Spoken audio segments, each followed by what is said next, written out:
Hello, how are you? Hi, I'm fine, thank you. And you? Well, thank you so much for asking. Well, today I came to teach you a little bit about terminology, concepts, and tips to start a more active life. It is important to clarify that I'm not a personal trainer or a nutritionist, but I have been learning from trainers and nutritionists for more than 1 year through social networks. When we all started quarantine, I knew that a large percentage of my day I was going to be sitting. Before in college, let's say I had a more active life, but in the middle of the pandemic, I began to notice the difference in my body and in my health. For this reason, on my own, I learned about fitness and I come to give a small guide to facilitate the process. For now, there are still some restrictions. Some gyms have already opened, but it doesn't matter. This guide is oriented so that you at home or at the gym can like have a little more knowledge about it. The idea is that this is something that you can have on hand whenever you need. So I present you my guide, exercise guide, basic concepts, and terminology. It Well, sounds so good. thank you so much. Well, let's start. So first, I'm going to talk about exercise-related terminologies in a basic level. Then I'm going to talk about type of exercises, then type of contractions, then cardio, then how to organize your routine, then recovery. I made you a little recipe and some recommendations about trainers and nutritionists. Perfect. Well, now, terminology. Now, you have any idea what is a set? Anything that comes to your mind?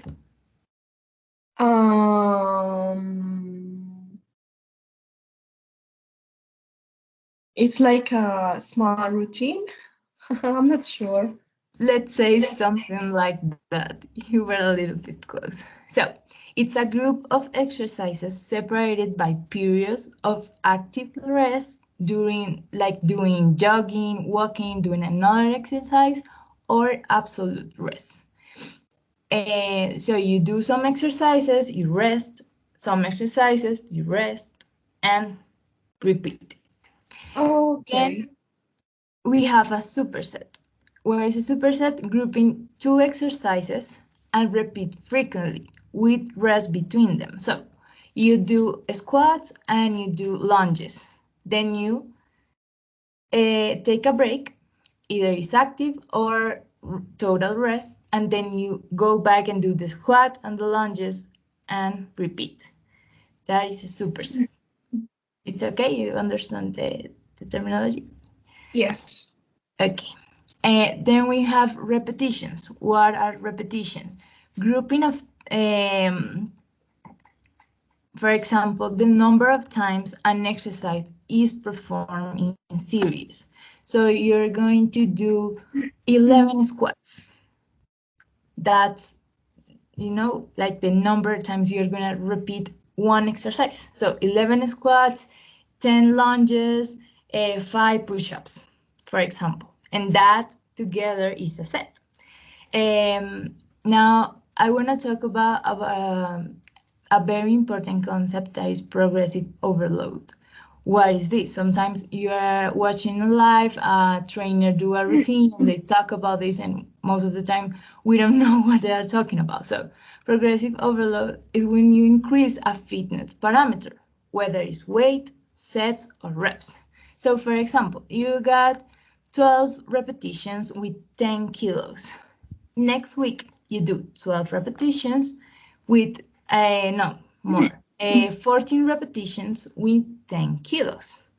Then next week, you do 12 repetitions with 15 kilos. So you are increasing your weight. And also you So, can increase the number. So when you start with 12 repetitions and 15 kilos, then next week you can do 14 repetitions with 15 kilos. so every That week is harder than the other one.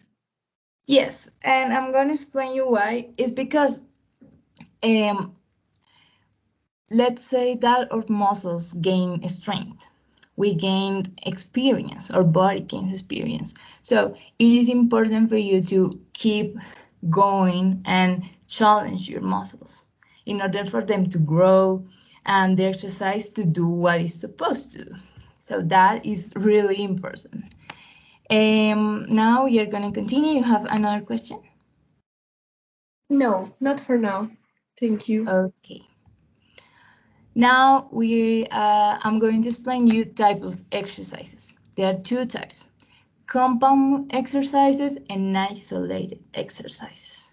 So compound exercises are exercises that involve muscle, like a group of muscles, but a lot of them. Let's say you do a squat. In a squat, you work your legs, your glutes, your abdomen, because you have to have tension in your abdomen. If you have a weight, you work your arms too. So they work different muscles in your body. On the contrary, isolated exercises work one muscle group at a time, and this is more focused. For example, here I show you donkey kicks. They work your glutes, a little bit of leg, but mostly your glutes. And in compound exercises, like I said, squats, press, and press, you work your arms, your biceps, your chest. In plank, you work your shoulders, your abs, your legs. So in lunges, also you work all your lower body, some of your abdomen, your core. So that's the big difference between them. Okay, I have a question. Tell me. Can I work those type of exercises in only one routine? Both types or one type? Both Yes. types. Yes, that's what I'm going to explain is that compound exercises should predominate in your routine because once you dominate compound exercises, you can do isolated exercises with a better performance. So compound exercises are recommended to be the ones that are more like frequent in your routines. You can do, for example, you can do 3 sets, then you do the two first sets, you just do compound exercises, and the last set you do isolated exercises. But more compound exercises, especially if you're a beginner, it's better. Um, okay. If everything is ready, I'm going to pass. Now, this is something that is really important and that I have a hard time understanding, and is the type of muscle contraction. So, for example, we have this type of contractions applied to every part of your body, not just your arms. So, concentric contractions is the positive phase of a movement when the muscle approach. Eccentric is the negative phase of a movement when the muscle descends, when it goes down. The muscle goes down. Concentric And goes up, eccentric goes down. I'm not sure, but this is the part when your muscles hurts a lot. What can you repeat for me? Yeah, this is the part where the muscles hurt, Is like hard. it's painful. Yeah, well, when you use weights, when you do contractions, you're working your muscles. So it tends to be a little hard, but concentric is when your muscle contracts, and eccentric is when your muscle descends. Both of those are really important. Sometimes people think that we do more strength when you go up and less when we go down. Both are really important. Eccentric contractions also work your muscle fibers. So it's important that when you go down, you do the exercise completely and then you go up again, down is really important. And also apply to your legs when you do donkey kicks, like I showed you before. For example, here, donkey kicks. You go up and you go down. you go up and you go down. Both are really important. You have a question about this? Everything is clear? No, everything is clear. Thank you. Please. Okay, so now we have isometric contractions. So what is this? Is when the muscle contracts but does not go like down or up. It just contracts. Just stay in a stable contraction, not up, not down, not up. That's it. Every type of contraction is important in your routine because all of these types help you grow your muscles, work your muscles, whatever objective you have with exercise. Now I'm gonna explain cardio. This is a really controversial subject because people think that we should do cardio all the time. Yeah. For my advice, I tell you that it is important to do cardio, to do a strength training. It has to be like a balance, and that depends on your objectives. So there is two types of cardio, least and HIIT. What is least? Low intensity steady state. That's when you walk, you run in a moderate rate, jogging, love jumping. It's a typical type of cardio that we think when we talk about cardio. This lasts 45 to 60 minutes, and the recovery is really fast because it's not a high intensity, but it does take more time. You have to, plan your day and have more time to do this type of cardio. Now we have HIIT. What's that? High intensity interval training. These are periods of high intensity, and we alternate them with periods of rest in interval. So this one lasts 15 to 25 minutes, and digamos, the thing is that you do 14 seconds maximum of speed, and then you do 20 seconds and you take a break. So 14 seconds in speed, then you take 20 seconds to take a break. Then go Uh, back again. And the time of the break can be longer, like yes, more yes, than 20 seconds. yes. Okay. If you're a beginner, in fact, HIIT is a really intense cardio. It is Oh, recommended to be done once a week. And also, if you can have like a type of coach online or someone that does routines online and they guide you, is better because this cardio is very intense. So you have to not do it every day, like once a week when you start. And least, of course, you can do it more like every day or at least 4 days a week. So when you do, for example, HIIT, um, the 80 and 90% of your heart rate goes to 80 or 90%. But in least, your heart rate goes to 60%. So you see the difference, high intensity, low intensity. HIIT is like is stronger and it impacts your articulations, your knees, your arms, everything because you are doing a lot of effort. In cardiolise, is better because it's really easy going. You can do it every day before or after your routine. Now, okay. tell me. If I am a beginner, can I do HIIT? Yes, as I was telling you, you can do it once a week. You can like vary the time. For example, you can do 30 seconds of maximum speed and then have a rest of 1 minute or 15 seconds. That you can modify it the way you feel good because it is a really hard cardio, so it's better to start low and then go up. Now I want to clarify this. When I talk about intervals, is when you alternate the level of work. So you go for low intensity to high intensity or for high intensity to low intensity. Like I said, you go really fast and then you stop for minutes. Then again, you go really fast and then you stop. That is intervals. You can do intervals either in leads or in heat. Both are great to do intervals. Sometimes I get tired of jogging, so I jog for like 5 minutes and then walk for like 2 minutes and again jogging for 5 minutes and walking for two. That's better for me. I don't get bored so much.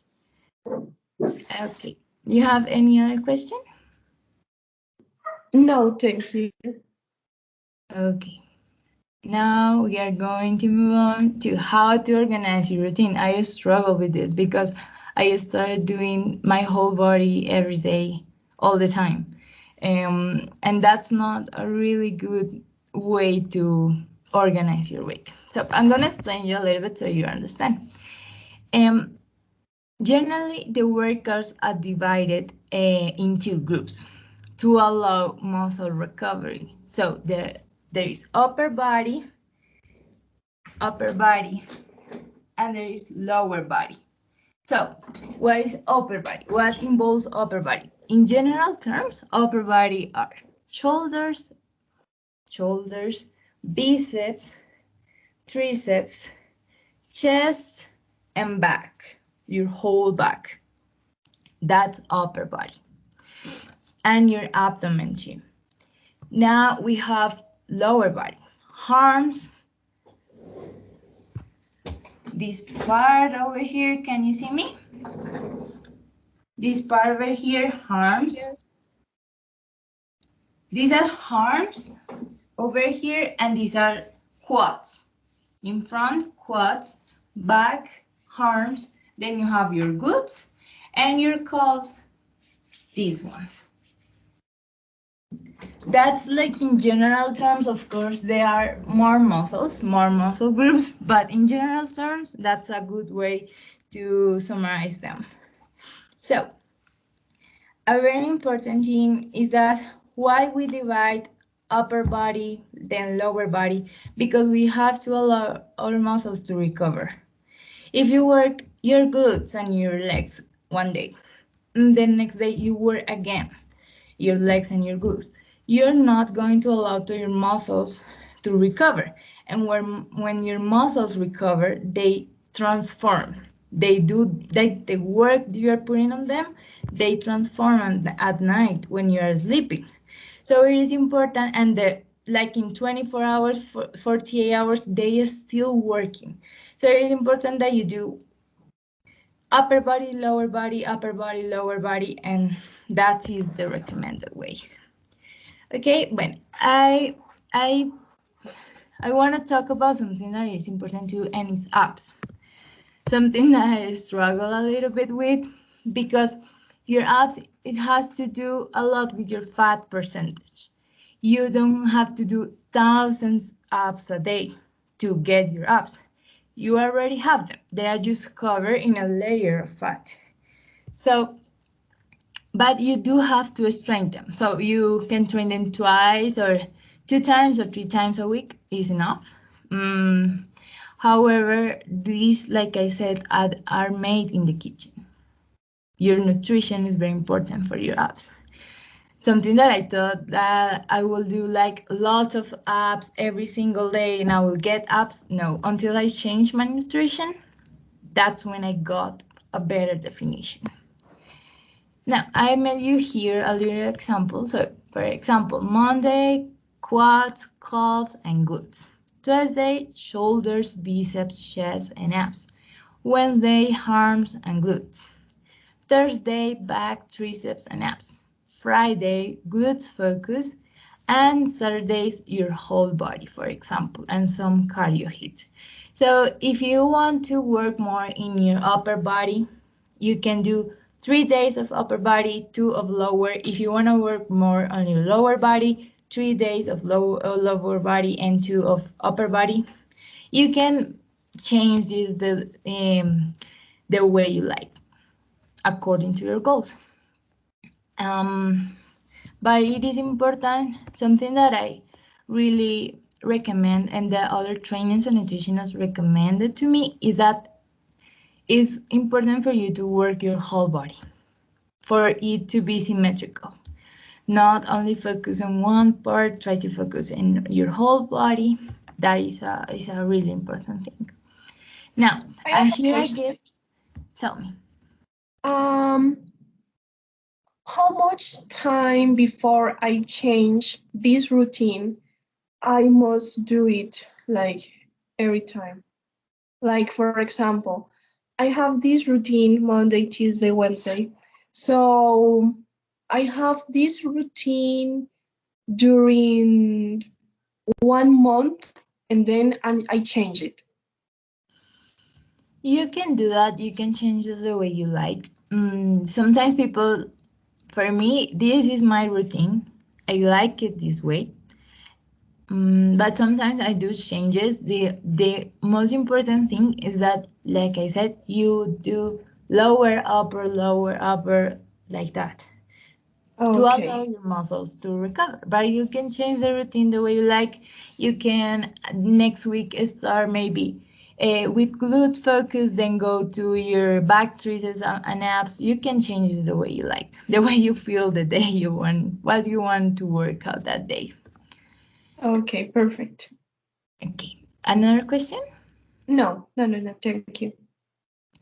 Now, this is a really important part. Oh, I forgot to clarify that people sometimes ask me what weight should I use? If I want to train with some weight, what weight should I use?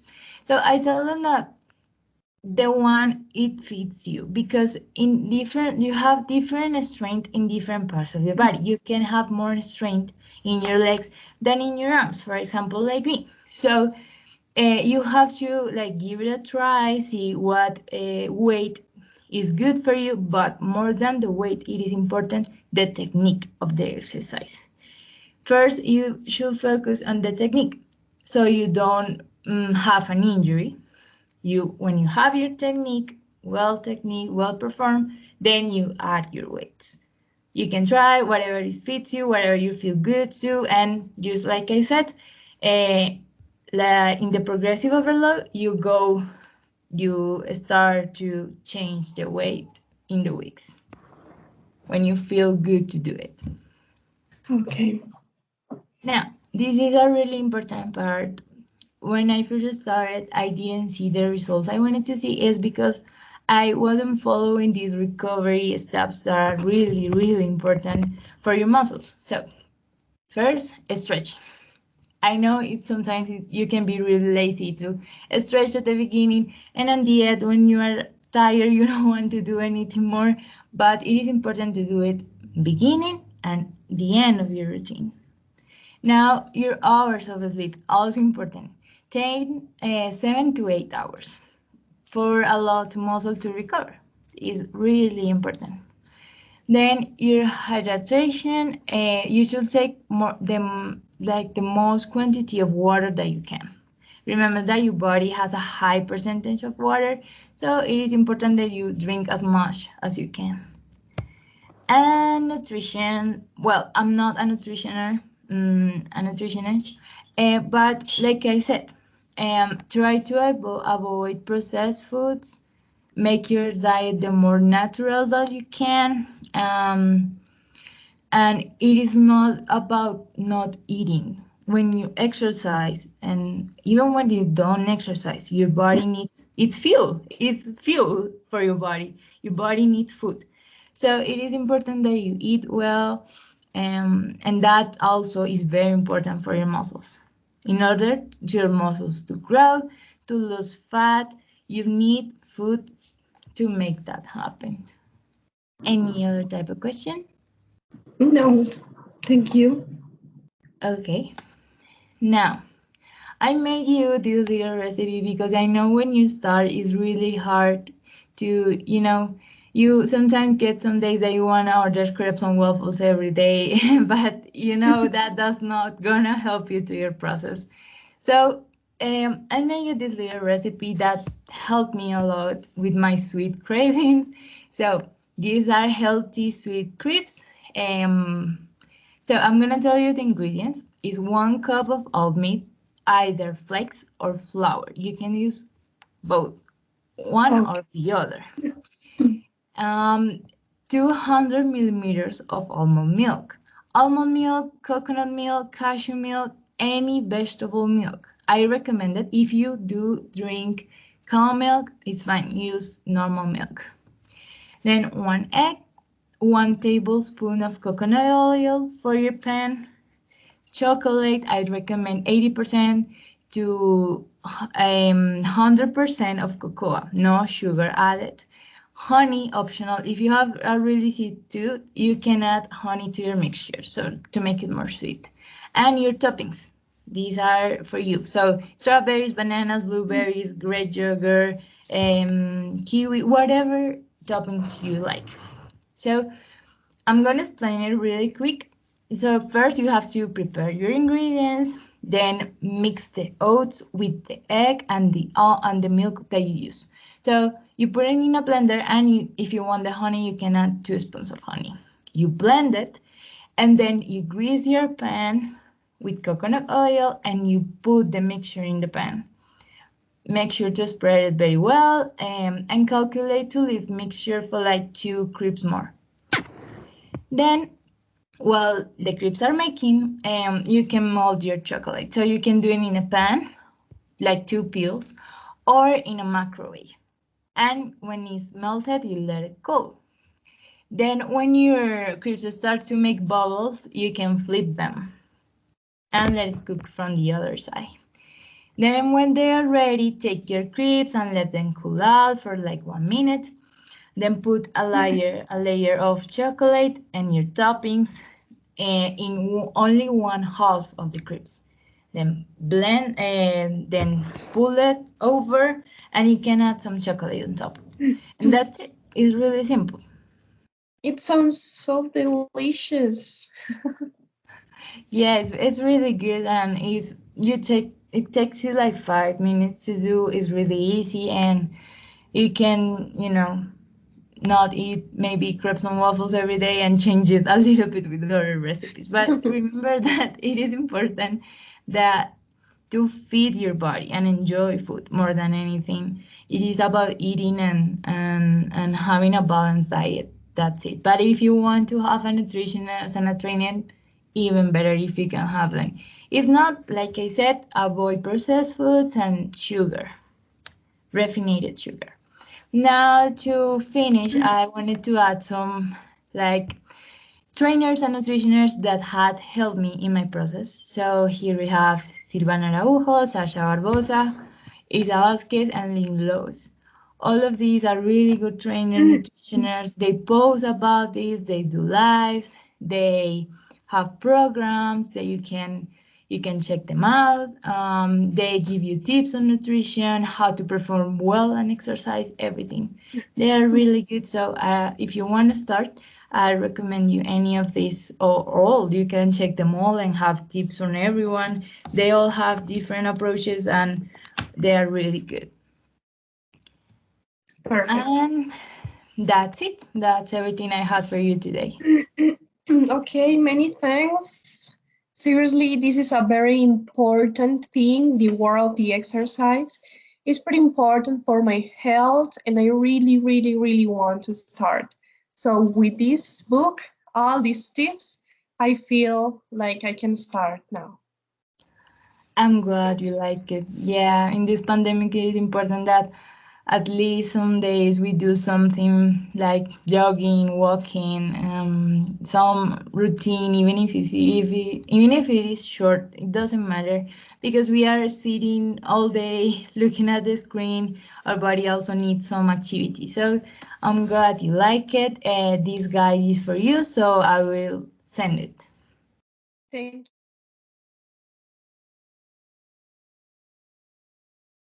Okay.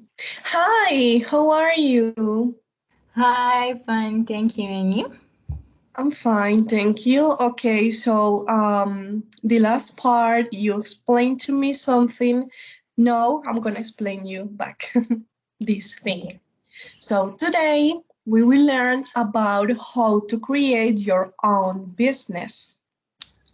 Okay. So, I want to start with a phrase here. People who achieve their goals, especially entrepreneurs, do so through great effort, hard work, and about a positive attitude. Mhm. So, with the emergence of the pandemic, the world's economy declined, and many people have to find new ways to make money. One of them was to create your own business on Instagram. Instagram has become a very famous platform because most people have access to it and has a great possibilities such as advertising, which is one of the most effective elements. So today I'm going to explain how to create your own business on Instagram based on this example of this business, J. Taylor Collection. Is Okay? that right? Yes, yes, I Uh, start with how, this business. Yeah. Okay, so let's start. The first step is to define what your business will consist of. Yeah, as there are many infinite number of possibilities, the strategy is to create a product or service that is to your liking, like you like it, and that is a necessity in the market. So you know that people will need it, right? Okay. So make it something that you have the certain is going to sell. In this case, I decide to create an exclusive clothing brand. It is necessary to establish the specific market to which is direct. In this case, is direct to women from 18 to 30 years old and to small and medium-sized pets. So if you want to have the same clothes as your pet, you come to my business. Okay, so this is the first step. The second step is to create the name, logo, and a slogan if required. Both the name and the logo must be harmonious to the eye. So here, so it must be harmonious to the eye. It must not be like something too complex that people will dislike, right? And it must be not so long so that people remember your logo and your name. Um, for example, on many occasions, the name and the logo um, are direct to the type of product you offer. As this example, can you see this? House cleaning. yes. So yes, the name and the logo is talking about the service that they offer, cleaning the house. So this is a house and this is a room, so cleaning the house. Okay. So it is important that this logo helps people to understand what is your business about and give them Yeah, information about it. it is important, but it's not mandatory. For example, my brand, can you see it? J. Taylor Collection. It Yes. doesn't talk about that I sell clothes, yeah, but the logo is pretty easy to understand and to remember it. And also the name sounds cool, yeah. Oh, I'm sorry, my pets sometimes make a lot of noise. It's okay. Okay, it doesn't matter. So the first step is define the raw material, which is everything that need to produce the product or service, right? And it's important also to define the cost. This is very important because it's necessary to know how much money must be invested and what the sales will be like, right? So you will also need to list the different prices that the products to be sold or the services to be offered. So here you also define the suppliers based on quality. So quality plus afford price is equal good product. Like there are many products that have a high quality, but it's not too expensive, right? Okay. It's important to define the cost and how much money you will give to your business because for example if you give too much money for your business and the sales are lower you won't get any money back, so it's important to have a balance. Okay. Okay, okay.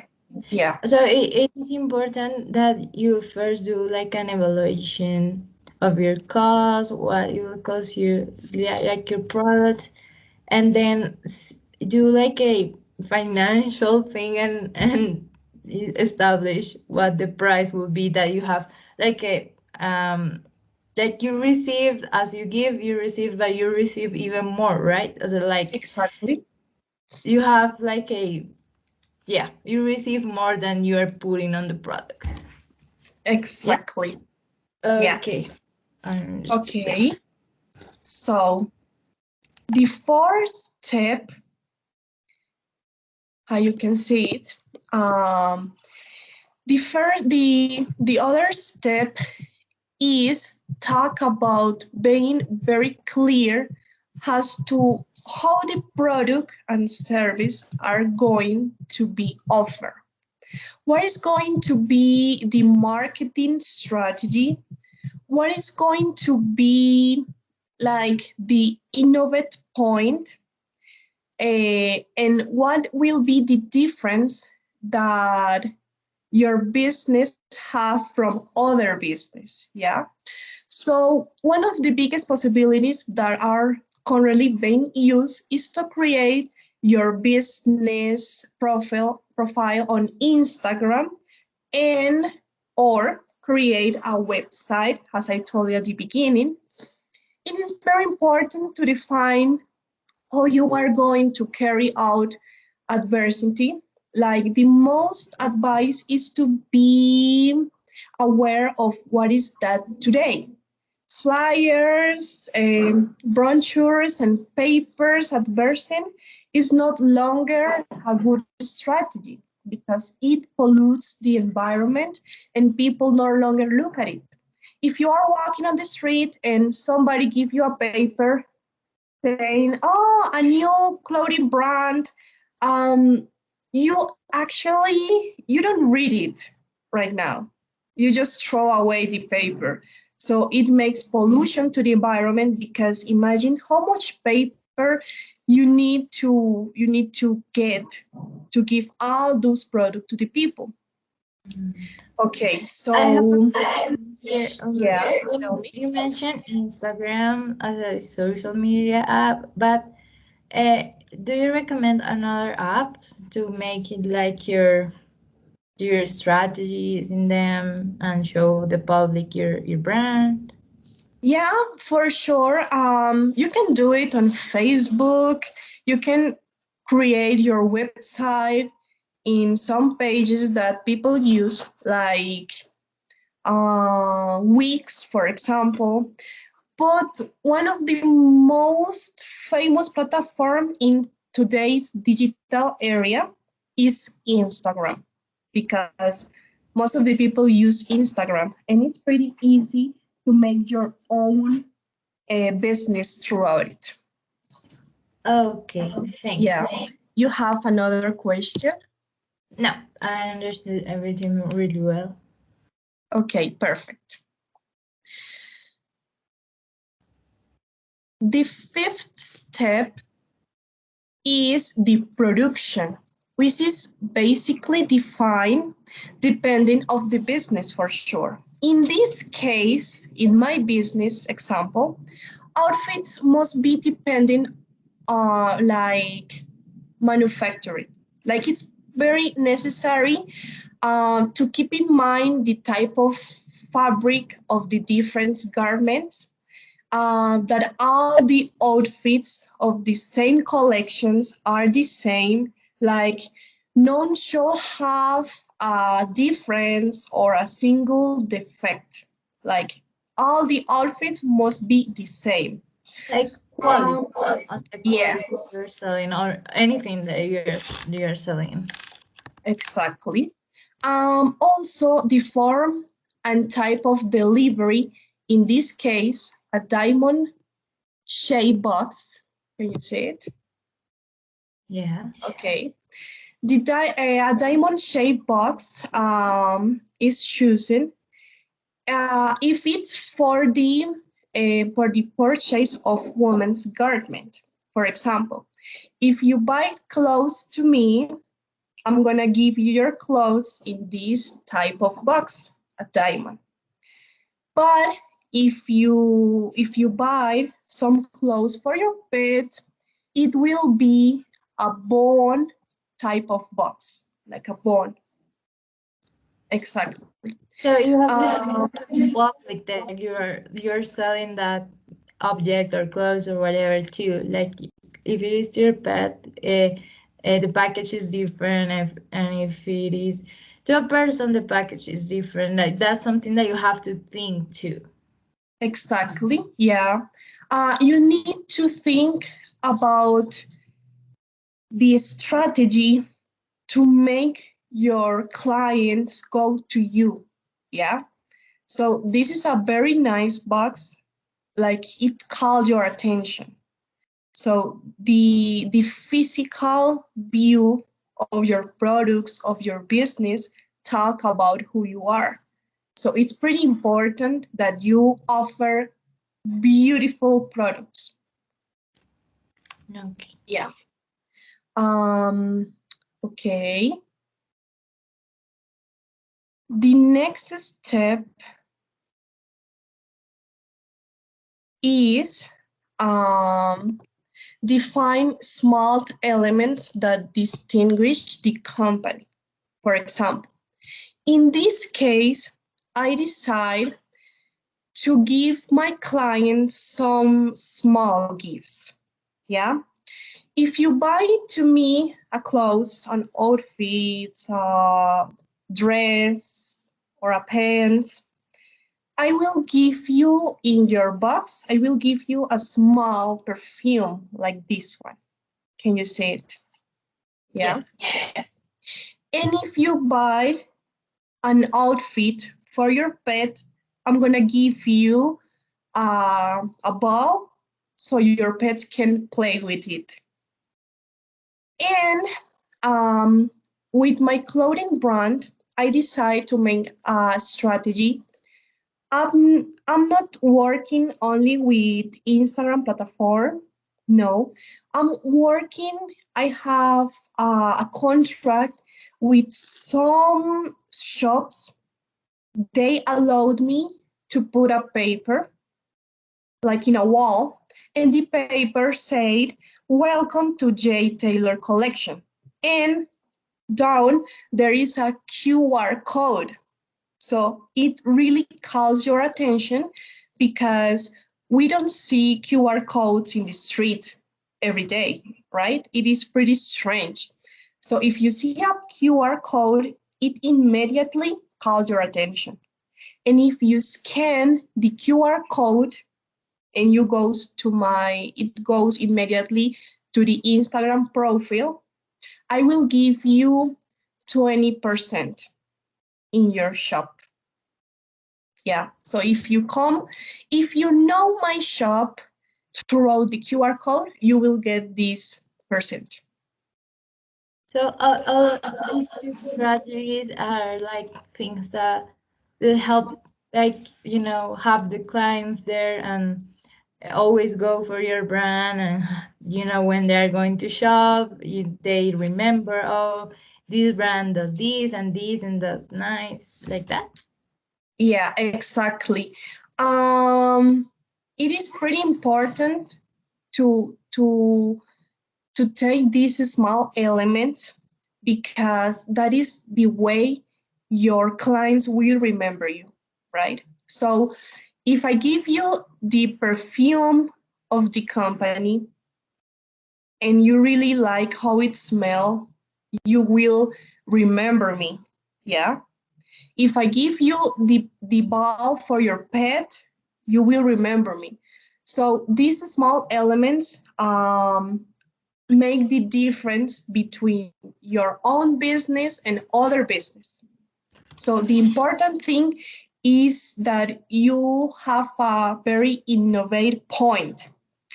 It doesn't make sense if you do the same things that other business do.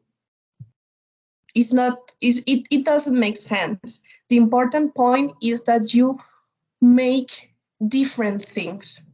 That is like the key to catch all the clients.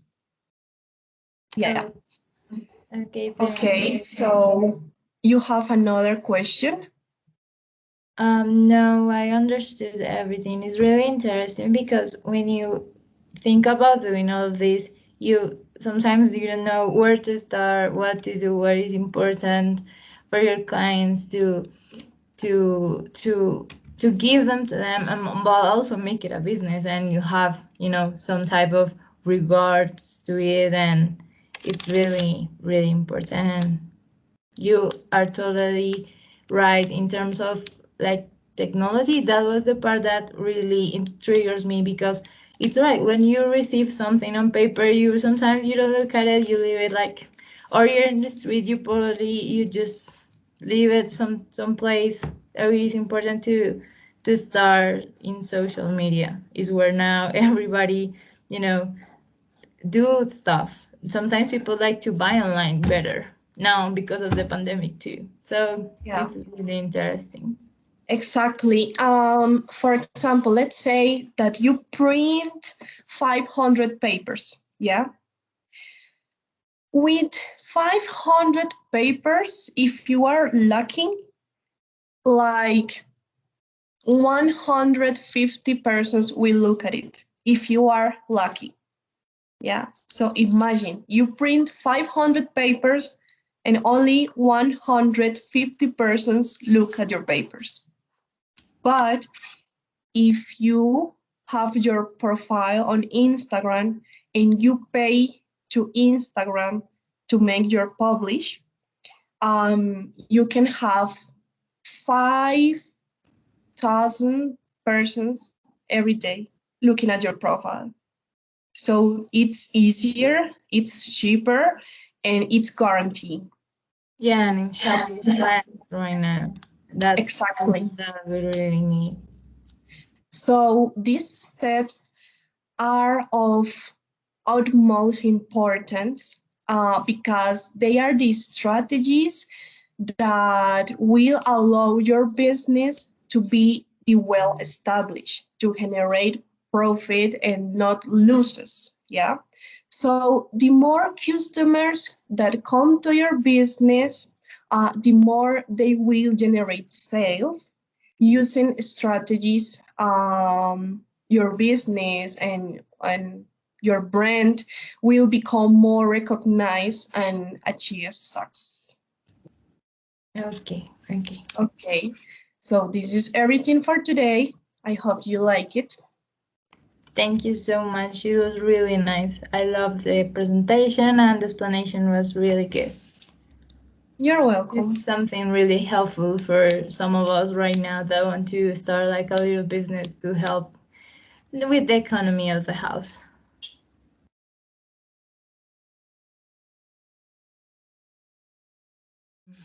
Okay, now for our reflection, for my part, I wanted to say that sometimes we think that the teaching process can be easy. However, it is more complex. In this, you not only have to have the knowledge that you are going to teach, but you have to evaluate and consider various aspects, such as methodology, including the resources that you are going to use, if these resources facilitate learning, and if the person that you are giving that knowledge to is going to understand that those resources. It requires a constant self-evaluation of the one who teaches, whether he's using the correct strategies, and also consider this is a challenge not to saturate the person with information that is not useful.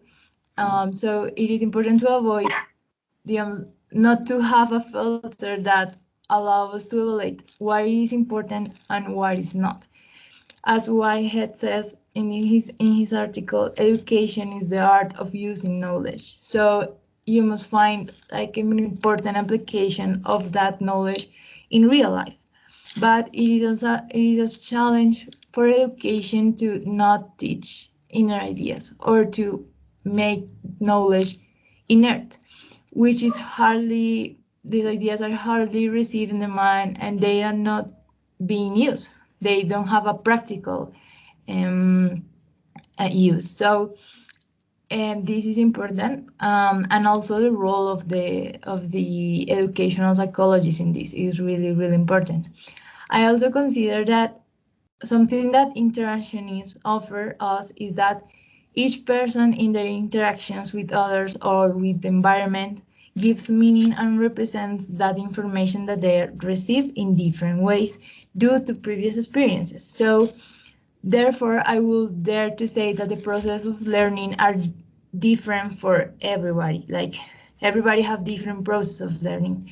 So this is why the work of educational psychologists is very important because they also evaluate this individual difference in learning processes and in working hand by hand with information and communication technology so that this is an additional tool that facilitates learning too. Now, in terms of continuing to talk about learning processes, I relate this to Paulo Freire. He says knowledge and education is hope, and I think that's really true because it allows us to grow as human beings, as people of the society. This type of knowledge that Juliana taught me today, first is applicable and is also seeking to enhance creativity. It allows me to create my own world, my own, to potential my own abilities, but also it helps me to do something new. It creates like process, like progress in my life. It's something that is really useful and it's something that I think we all should know, especially in these times. Okay. Also, artistic education is important because it constitutes a pedagogical tool of integration formation, a means to stimulate and develop human sensitive to carry out a functions between the student and the environment, to exchange the manipulation of objects and materials.